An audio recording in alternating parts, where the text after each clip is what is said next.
If your plant starts showing unusual signs, it might be worth checking. Eotetranychus carpini is frequently linked to this disorder.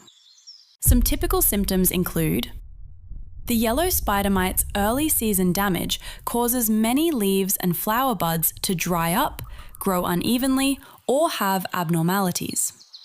The condition is also characterized by short internodes. Reddish-brown patches along the veins are a feature of the disease attack in later development stages. These symptoms expand across the remainder of the leaf blade as the mite population grows, and the tissues eventually become yellow and necrotic. Fruit ripening is delayed, sugar content is decreased, and harvest yield is decreased as a result of lower photosynthetic rates. Even when the mite population is still small, early infection can be especially harmful. This problem can occur due to symptoms caused by the grape-eating spider mite, scientifically known as Eotetranychus carpini, infect important crops such as grapevines or peach trees. The females are elongated, varying in colour from pale yellow to lemon yellow. They overwinter in groups under the bark of branches.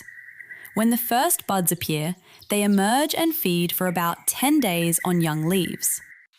Then they begin to lay spherical, translucent eggs with a smooth band on the underside of the leaf. The pupae are found in large colonies there, protected by a thin layer of silk. They feed along the leaf veins, sucking sap produced by the leaves. The lifespan of the females, 12 to 30 days, and the number of generations, 5 to 6, depend on temperature and foliage conditions. The optimal temperature for their growth is considered to be around 23 degrees Celsius.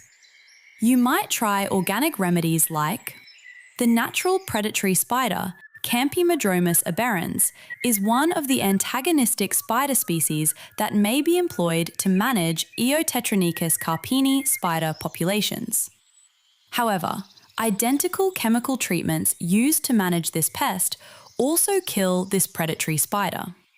Grape blight is consumed by some tiny aphids, also known as flower aphids, Anthochoridae, which might help manage the disease. If the condition becomes more serious, you may consider, if possible, always consider a combination of preventative and biological treatments. A mite-killing spray can be applied twice to eliminate this pest, first at bud removal and then when the shoots are 10 centimetres long. The main acaricides used are acronathrin, clofentazine, cyhexetin, dicophol, phenazequin, phenbutaten oxide, hexythiazox, pyridabin, and tebufenpirad.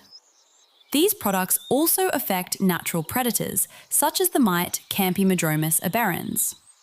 Some insecticides also affect the mites. Summer populations can be controlled with 2 treatments spaced approximately 12 days apart. In order to lower the risk going forward, in the summer and during budding/bud development, keep an eye out for symptoms of this disease in the vineyard. Limit the use of insecticides to prevent harming insects that are antagonistic to the yellow mite, which damages grapes.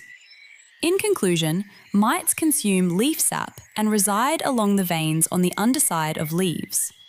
White-fruited types have brown dots, whereas red-fruited versions have red spots.